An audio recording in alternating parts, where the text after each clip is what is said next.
할렐루야. 지난 한 주간도 여러분 승리하는 삶을 사셨는지 모르겠습니다. 잘 지내셨습니까? 감사합니다. 오늘 이따가 이제 광고 시간에 장학금 주는 행사, 장학금 수여식을 할 텐데요.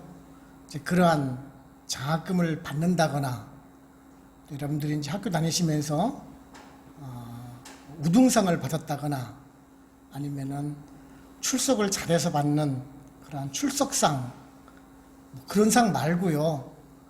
혹시 여러분들 사회에서 주는 상을 받아본 적이 있으십니까?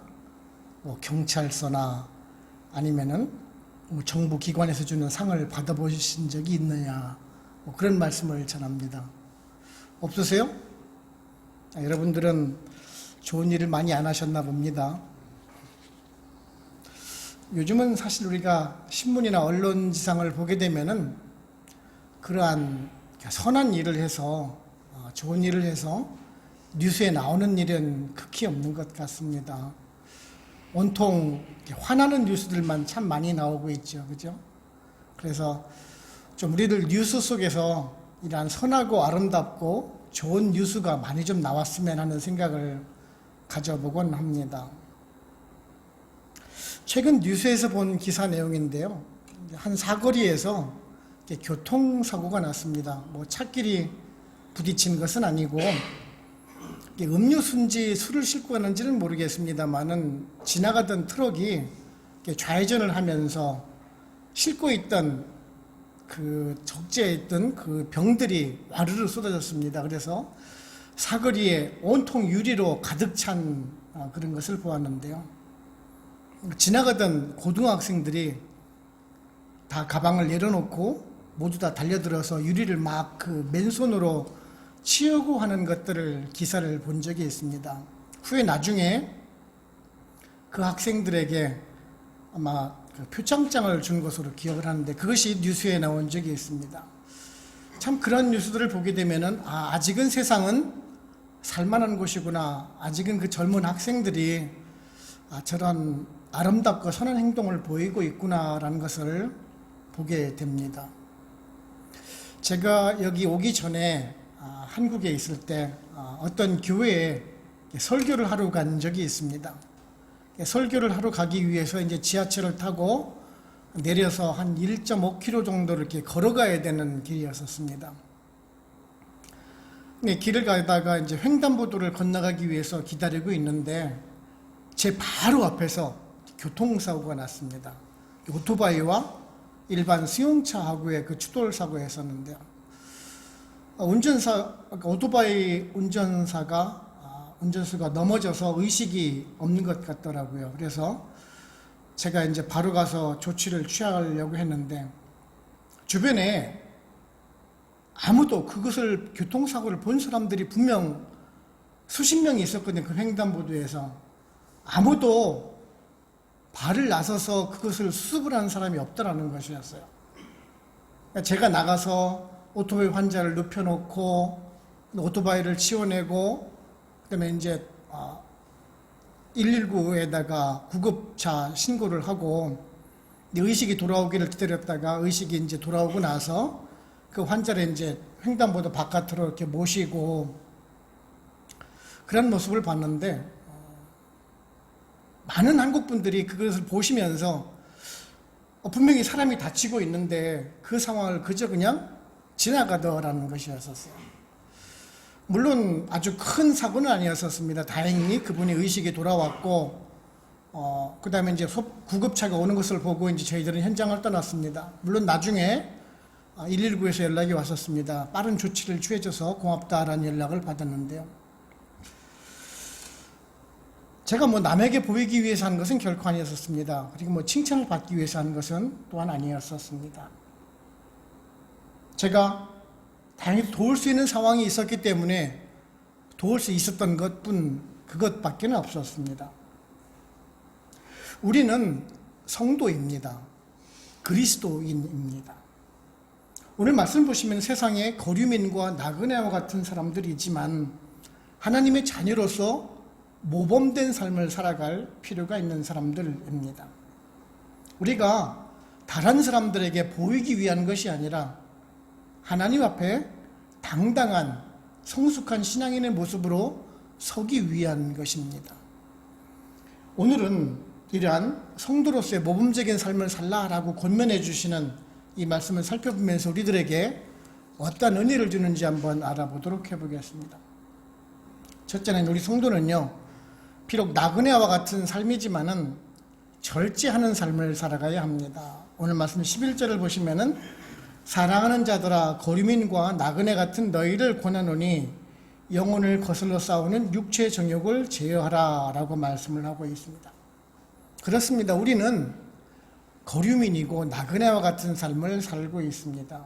특히 지금 이곳 이 나이지리아에서 사는 우리들의 그 이민자의 삶이 바로 곧 나그네와 같은 삶입니다. 거류민과 같은 삶의 모습이지요. 우리는 아프리카 사람들도 아닙니다. 그리고 이곳 현지인들처럼 그렇게 당당하게 또한 살아가지도 못하고 있습니다. 그렇다고 해서 우리들이 나쁘다라는 것은 결코 아닙니다. 베드로 사도도 지금 그 소아시게 살고 있는 그 이방인들을 향해서 비하하거나 낮추고자 그런 말씀하는 것이 결코 아님을 우리가 알 수 있죠. 그 앞에를 보시면은 사랑하는 자들아 라고 서두에 말씀을 하고 있기 때문에 그렇습니다. 그렇습니다. 우리는 분명 그 나그네와 같은 삶을 살아가고 있는 것이 우리들의 모습입니다.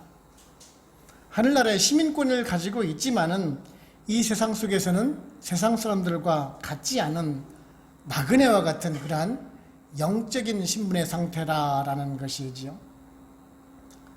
세상 사람들은 참 그 주인처럼 살아가려고 합니다. 내가 주인이 돼서 누리고 살려고 합니다. 그래서 명예를 가지려 합니다. 권력을 가지려 하고요. 또한 학력을 높이려 합니다. 돈을 가지고 세상을 움켜쥐고 내가 주인처럼 살아가려고 합니다. 그래서 안간힘을 닫습니다. 돈이 되는 일이라면 무엇이든지 하려고 합니다. 남을 짓밟고 일어서야지만이 내가 성공한 삶을 살 수 있을 것이다 라고 가르치고 있습니다. 어떻게 해서든지 간에 상대방의 실수나 잘못을 잡아내고 내가 그 상대방보다 낫다라는 것을 인정을 받고 싶어하는 세상 속에 살아가고 있습니다. 이것이 세상 사람들이 추구하는 삶의 방식이기도 합니다. 거기에 비해서 우리 성도들의 삶은 어떻습니까? 부지런한 그런 삶 속에서도 그래도 경건하게 살기 위해서 노력하는 사람이 바로 곧 우리 성도들 아니겠습니까? 지금 베드로 사도가 교훈을 하고 싶어하는 것이 바로 곧 그것이라는 것이에요. 하늘을 본향으로 살아가고 있는 사람들이기 때문에 세상에 너무 집착하면서 살아가지 말라라는 것이죠. 그것은 우리들로 하여금 그런 허무주의적인 삶을 살라거나 아니면 그런 비관주의적인 삶을 살라는 것이 결코 아닙니다. 자신이 주인이라는 그 의식을 가지기보다는 하나님이 주인이시고 우리는 그의 자녀다운 삶을 살라라고 말씀해 주고 있는 것입니다. 오늘 말씀하고 있죠. 영혼을 거슬러 싸우는 육체의 정욕을 제어하라. 그 육체의 정욕을 제어하라 라고 해가지고 그 성적인 것을만을 제어하라는 말이 결코 아닙니다. 우리 인간 내면에 일어나고 있는 그런 욕심, 욕망, 탐욕, 탐심 그런 것을 제어, 억제, 절제하는 삶을 살라라고 권면해주고 있는 것입니다. 거류민과 같은 나그네의 삶이지만은 그 주인처럼 살고자 하는 그러한 욕망을 제어하라라는 말씀입니다. 즉 세상 사람들과 구별하는 삶을 살라라는 것이죠. 저는 교인이란 말을 안 쓴다고 그랬죠. 저는 성도란 말을 씁니다. 성도란 말은 뭐냐면은 그 말 뜻이 거룩하게 구별된 사람이라고 했죠. 제가 예전에 말씀드린 것을 기억하실 것입니다. 거룩이라는 말, 거룩이라는 말과 성도란 말의 그 어원이 같다라고 말합니다. 그것은 구별되었다는 말이에요. 즉 세상 사람들과 우리는 구별된 삶을 살라라는 것이지요. 그렇다고 해서 제가 극단적인 그런 금욕주의자나 허무주의적인 삶을 살으라라는 것은 결코 아닙니다. 우리의 연약함을 인정하고 살라라는 것이죠. 연약하기 때문에 그것을 도우시는 성령님을 의지해가면서 살라라는 것이 오늘의 말씀의 요지인 것입니다. 우리 주변을 보게 되면요, 그러한 욕망, 자신의 그것을 절제하지 못해서 일어나는 경우들이 참 문제되는 경우들 참 많이 보곤 하죠. 최근에 뉴스를 보니까 한국의 유명한 그 작곡하고 편곡하고 아주 유명한 사람이죠. TV에서도 나오고 뭐 요리 사업도 하고, 우리가 보기로는 겉으로 보기는 아주 화려한 삶을 살고 있는 사람인 것 같이 보입니다. 하지만 그가 최근에 마약을 복용하는 바람에 구속이 된 사건이 있었습니다.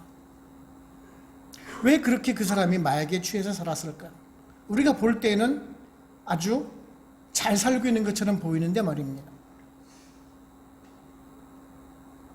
스스로의 그 정욕을 제어할 수가 없었던 것입니다. 분명 우리들은 연약합니다. 그래서 스스로 절제하고 억제할 수 있는 그런 힘이 부족한 것은 사실입니다. 그래서 우리 성도들은 그 자신의 연약함을 인정을 하라는 것이죠.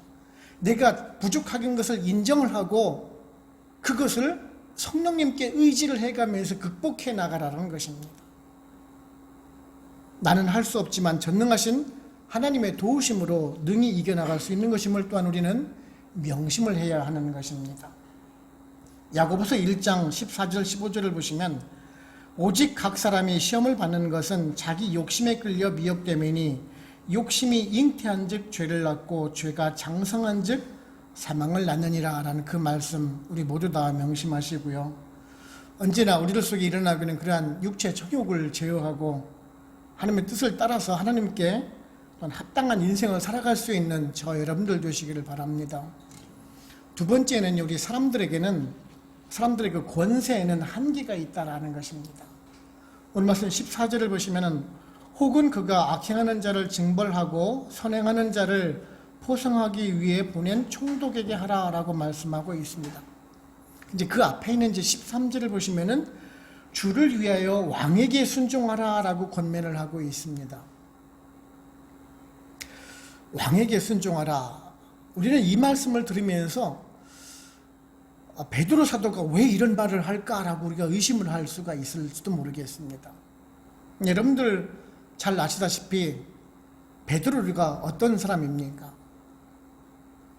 참 과격하기도 하고 정말 난폭하기도 했었고 조금 성질이 급한 사람이기도 했지 않습니까? 요한복음 18장을 보시게 되면은 예수님을 잡으러 왔던 그 대제사장의 종, 그 말고의 귀를 베어버린 사람이 곧 베드로입니다. 그런데도 불구하고 지금 로마 정부에 맞서서 싸우라, 항거해라, 그런 뜻이 아니라 지금 로마의 왕에게, 정부에게 지금 순종하라라고 말하고 있으니까 혹 이 베드로 사도가 로마 정부와 결탁하고 나서 우리 성도들을 미혹하기 위해서 그런 말을 하고 있지 않느냐라고 생각하시는 분들도 있을지 모르겠습니다. 그런데요, 지금 그런 뜻이 아니라 그런 정부를 할지라도, 그런 왕이라 할지라도 지금 하나님께서 세우셨다라는 것을 지금 말씀하기 위한 것입니다. 비록 악한 왕이고 악한 지도자라 할지라도, 나쁜 나라라 할지라도 일단은 순복하라라는 것이 지금 베드로 사도의 권면인 것입니다. 그렇다면 우리는 또한 두 가지 의문을 가질 수가 있을 것입니다. 그렇다면은 하나님께서 왜 그런 나라를 세우셨는가? 그리고 두 번째에는 그렇다면은 그런 악한 왕이나 그런 지도자가 지시하는 것을 우리는 따라야 합니까? 라고 우리는 의문을 가질 수도 있을 것입니다. 로마 황제, 그것도 지금 가장 악하다라고 평가하고 있는 네로 황제입니다. 그런 나라, 그런 황제의 지시에도 지금 따라야 합니까? 그렇다면은 우리 예전에 한국에서 3.1운동 같은 만세운동도 그렇다면은 잘못된 것이 아닙니까? 라고 말씀하시는 분들도 있을지도 모르겠습니다. 우리들은요, 세상에 어떤 왕이나 제도, 그리고 지도자가 있다 손 치더라도요, 그 이면에는 하나님의 섭리하심이 있다는 것을 우리는 이해를 해야 합니다. 즉, 그런 악한 나라와 악한 지도자, 악한 왕을 세우는 것들도 또한 하나님의 뜻이 있다는 것이죠. 그것을 통해서 하나님께서 무엇인가를 이루시고자 하는 그 과정 중에 하나라는 것을 명심을 해야 합니다. 그렇기 때문에 지금 그 당장 앞에 있는 그 상황만 보지 말라라는 것이지요. 지금 베드로 사도가 얘기하고 있는 그 당시만 해도 그렇습니다. 로마 정부에 내가 그리스도인이라고 밝히게 되면 바르고 죽음으로도 갈 수 있는 상황이기도 합니다.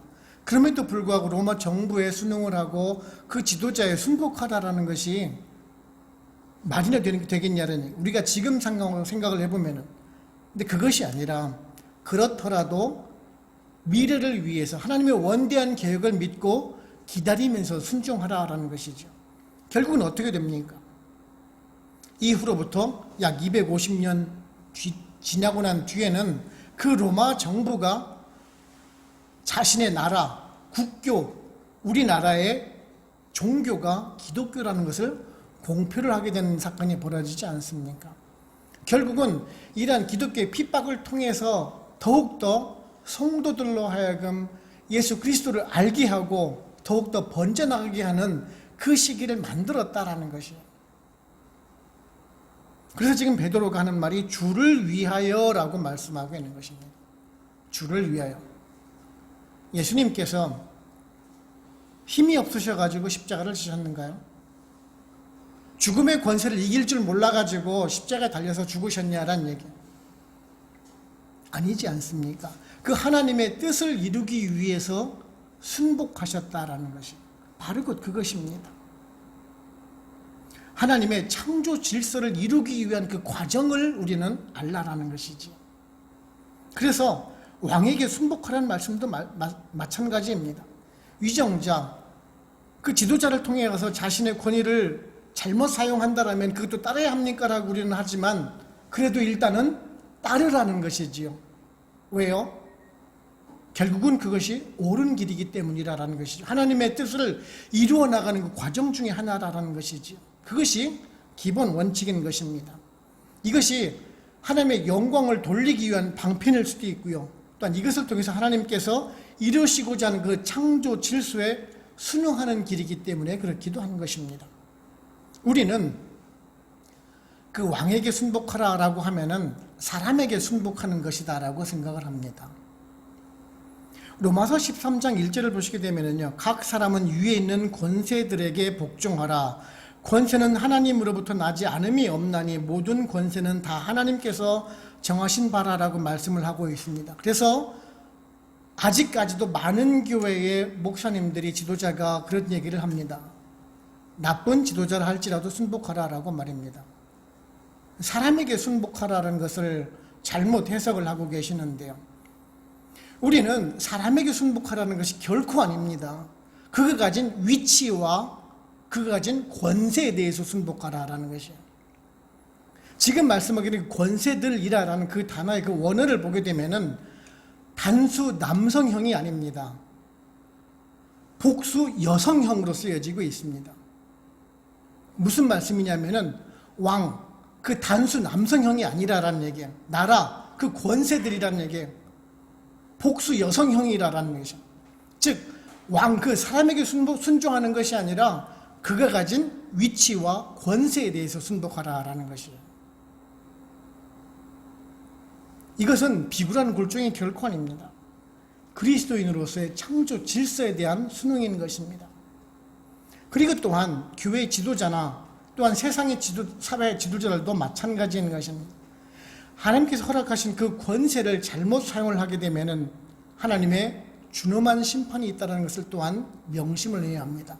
그래서 아주 겸손한 마음으로 자애하는 마음으로 임해야 하는 것입니다. 저와 성도 여러분 모두 다 하나님의 창조물로서 이런 하나님의 창조 질서에 순복하고 겸손한 마음으로 하나님의 섭리를 따라가실 수 있는 저 여러분들 되시기를 바랍니다. 세 번째는 우리 성도는 선으로 악을 이기는 사람들입니다. 15절을 보시면은 곧 선행으로 어리석은 사람들의 무식한 말을 막으시는 것이라 라고 말씀하고 있습니다. 이제 이와 비슷한 말로 이제 사도 바울도 그런 말씀을 했지요. 로마서 12장 21절을 보시게 되면 악에게 지지 말고 손으로 악을 이기라 라고 말씀을 하고 있습니다. 그렇습니다. 정말 세상은 악합니다. 제가 말씀을 드렸지만 우리가 눈을 돌리고 나면 온통 악의 모습만 보이는 것이 현실의 모습이기도 합니다. 이곳 나이지리아를 보게 되면 정말 화가 많이 납니다. 저도 처음에는 세상에 뭐 이런 나라가 다 있을까라는 그런 생각을 가진 적도 있습니다. 우리가 공항에 처음 도착하자마자 그렇죠. 온통 우리를 향해서 달려드는 사람은 돈 달라고 손 내미는 사람들 뿐입니다. 한두 명도 아니죠. 또한 정부에서 일하는 사람들은요, 마치 돈을 우리에게 맡겨놓은 것을 찾으러 온 사람들처럼 행세를 합니다. 아니, 이 나라에 석유가 그렇게 많이 나온다면서 그것을 정부 고위 관료가 다 착복하지 말고 조금만 하고 조금이라도 우리 서민들을 위해서, 국민들을 위해서 나눠준다면 얼마나 좋을까라는 생각을 많이 해봅니다. 여러분들도 그런 생각 안 해보셨습니까? 저는 정말 이런 악한 나라 정말 많이 못 본 것 같습니다. 사람들이 정말 악해 보이기도 합니다. 제가 지금 이 나라를 예를 들어서 그렇지만은요, 사실 하나님을 믿는다고 하는 이 교회도 마찬가지입니다. 성도라 하는 사람들이 교회 작은 문제 하나를 가지고 계속 부풀립니다. 다툽니다. 혹 다투기 위해서, 싸우러 나오기 위해서 나온 사람들처럼 보이기도 합니다. 교회에서 문제가 생길 때 보면은요, 야, 저 사람들이 성도인가 그리스도인인가 그거 하나 이해하지 못하고 서로 품어주지 못하고 사랑하지 못하고 왜 다투기 위한 사람들처럼 나와서 거룩하게 찬양 부르면서 끝나고 나자마자 왜 고래고래 삿대질 손가락질하면서 왜 싸울까? 저 사람들이 과연 성도일까라는 생각을 해본 적이 있습니다. 지금 베드로 사도는 그럼에도 불구하고 손으로 악을 이기라라고 말씀해주고 있습니다. 오늘 말씀 보시게 되면 어리석은 사람들의 무식한 말이라고 얘기를 합니다. 어리석은 사람들의 무식한 말. 그것은 그 앞에 있는 12절 말씀이겠죠. 너희를 악행한다고 비방하는 자들을 말하겠죠. 이 말씀은 당시에 그 성도들을 향해서, 소아시아적에는 그 이방인들을 향해서 비방하고 욕하던 그 사람들을 얘기를 하는 것이겠죠. 사실 그 당시에 있는 그 그리스도인들을 향해서 엄청난 핍박이 가해지는데, 지도자들 핍박뿐만 아니라 일반 사람들도 우리 성도들을 향해서 욕을 했다라는 것이요. 무엇인고 하니, 우리 교회에서 이제 성찬식 같은 걸 하지 않습니까? 떡을 떼고 포도주를 마시고 그런 행사를 하는 것을 보면서 그 이방 다른 믿지 않는 사람들은 그 모습을 보면서 정말 인육을 떼고 정말 피를 마시는 야만인이라고 생각을 했던 것이 그 당시의 모습이기도 했었습니다. 지금 그런 사람들을 위해서라도 선을 행하라라는 것이, 너희들을 향해서 욕하고 비방하지만 그래도 그들을 위해서 선을 행하라라고 지금 권면을 해주고 있습니다. 사실 우리를 향해서 세상 사람들이 욕하고 비방하고 그러는 모습, 그것을 참고 기다린다는 것은 정말 쉬운 일 아니에요. 웬만한 인내를 가지지 않고서는 견디기 힘든 것이 사실입니다. 때로는 바보 같고요, 때로는 미련해 보이기도 하는 것이 사실입니다. 지금 그럼에도 불구하고 선을 행하라 라고 말씀해주고 있는 것입니다. 왜냐하면 결국에는 그것이 옳기 때문이다 라고 지금 말씀해주고 있는 것입니다. 우리들의 그러한 참음이, 작은 행동이 결국에는 그 악인들로 하여금 스스로 양심에 찔림을 가져올 수가 있기 때문에 그렇습니다. 나의 작은 행동이 그 악인들로 하여금 작은 영향을 미쳐서 그들이 변하게 된다면 또한 얼마나 좋은 일이겠습니까? 우리가 점심 후에 우리 학생들 하나를 장학금을 주고, 또한 우리 러브브릿지 사역도 하고 있지만, 우리가 큰 돈은 아니더라도 작은 돈을 주면서 우리가 그 학생들을 응원을 할 것입니다. 궁극적으로 우리가 예수 그리스도를 전하기 위한 건 맞습니다. 하지만 그 학생 하나를 통해서 그 학생이 변화가 되고 그 학생이 이 나라를 변혁시킬 수 있는 일꾼이 된다라면 우리는 정말 큰 씨앗을 뿌리는 것 아니겠습니까? 우리가 이 나라를 욕하고 이 나라를 험담하기 이전에 먼저 우리가 그런 행동을 하자라는 것이지요. 그것을 통해서 작은 것이 하나라도 변하기 시작한다면 우리는 그것으로 만족하는 것이죠. 그것이 손으로 악을 이기는 길이라는 것이죠. 우리가 여러분들이 여기 시민권자가 아니기 때문에 여기 나이지리아 대통령이 될 수는 없어요. 하지만 대통령이 될 수 있는 사람을 우리가 키울 수는 있지 않습니까? 그죠? 우리가 주는 장학금 주는 그 페이버가 이 나라의 대통령이 되지 말라는 법은 없지 않습니까? 걔가 만약에 대통령이 돼서 내가 한인교회 장학금을 받아서 이렇게 공부 열심히 해서 이 나라를 그리스도의 사상으로 이제 바뀌어져서 이 나라를 변혁시킨다라면은 우리는 얼마나 또한 큰 일을 하는 것이겠습니까? 우리는 그것을 바라자는 것이지요. 작은 씨를 뿌리는 것 뿐입니다. 이것이 바른 성도의 모습일 것이고 바른 교회의 방향이기도 할 것입니다. 데살로니가 전서 5장 15절에서요. 삼가 누가 누구에게든지 악을 갚지 말게 하고 서로 대하든지 모든 사람을 대하든지 항상 선을 따르라라는 그 말씀을 기억하시고 우리 모두 다 선으로 악을 이길 수 있는 저 여러분들 되시기를 바랍니다. 결론적으로 말씀드리면 마지막 17절을 보시면 무엇 사람을 공경하며 형제를 사랑하며 하나님을 두려워하며 왕을 존대하라 라고 말씀하고 있는데 이 네 가지를 말씀해 주고 있죠. 이웃 공경, 형제 사랑, 그리고 하나님을 두려워하는 것, 그리고 왕을 존대하라는 것입니다. 단순하면서 사실은 꼭 필요한 것이기도 합니다. 근데 우리가 이 말씀을 들으면서 정말 반성하는 것도 또한 사실이기도 합니다. 바닷물이 썩지 않은 이유는 단지 그 3%의 소금으로 인해서 바다가 썩지 않는다라고 합니다. 근데 세상을 보면은 25%의 그리스도인들이 있습니다. 3%보다 많은 그리스도인들이 있음에도 불구하고 왜 세상은 변하지 않는 것입니까? 교회에는 100%의 성도들이 있음에도 불구하고 왜 분란이 있고 왜 싸우는 것입니까? 저도 한때에는 내가 정말 설교를 못하고 있구나. 내가 정말 하나님의 말씀을 잘못 전하고 있구나. 내가 성도들로 하여금 이렇게 사랑하자, 하나님 말씀대로 살자라고 전하고 있는데 왜 교회에서 싸울까? 우리 교회에서 싸울까? 우리 교회에서 왜 분란이 일어날까라는 생각을 해본 적이 있습니다. 중요한 것은 내가 아니라라는 것이에요. 그리고 인간의 본성에 관한 부분이라는 것이에요. 부패한 그 인간의 본성 때문이라는 것이에요.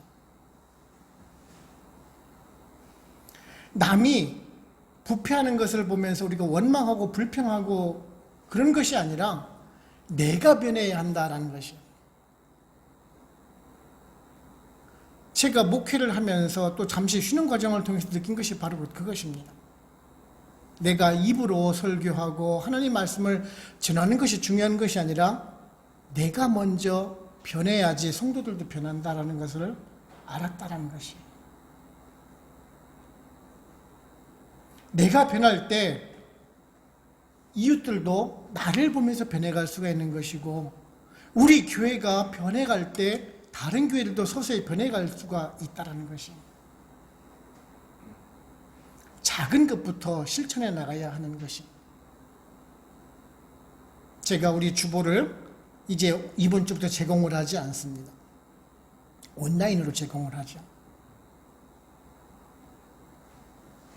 그저 그냥 종이에 불과합니다. 하지만 그 종이 한 박스를 만들기 위해서 30년 이상 나무에 몇만 그루가 소비가 됩니다. 저도 설교 원고를 작성을 하면서 앞으로는 설교 원고조차도 저는 안 해야 되겠다는 생각을 가져봅니다. 차라리 태블릿을 가지고 써야 됐다는 생각을 가져봐. 점차 변해갈 것입니다. 우리가 할 수 있는 조그만 것부터 하자라는 것이죠. 실천을 통해서 내가 변할 수 있는 것부터 하나씩 하나씩 변해가자라는 것이, 그것이 성경을 기준으로 해서 하나님 말씀에 기준으로 해서 변해가자라는 것이. 왜? 우리는 성도이기 때문에 그렇습니다. 사실 베델 한인교회 이 전 지구상에서 보면은 정말 한 점의 점보다도 못한 작은 교회입니다. 몇 억 명의 크리스찬 중에서 겨우 10명 우리 모여있는 아주 점보다도 작은 존재.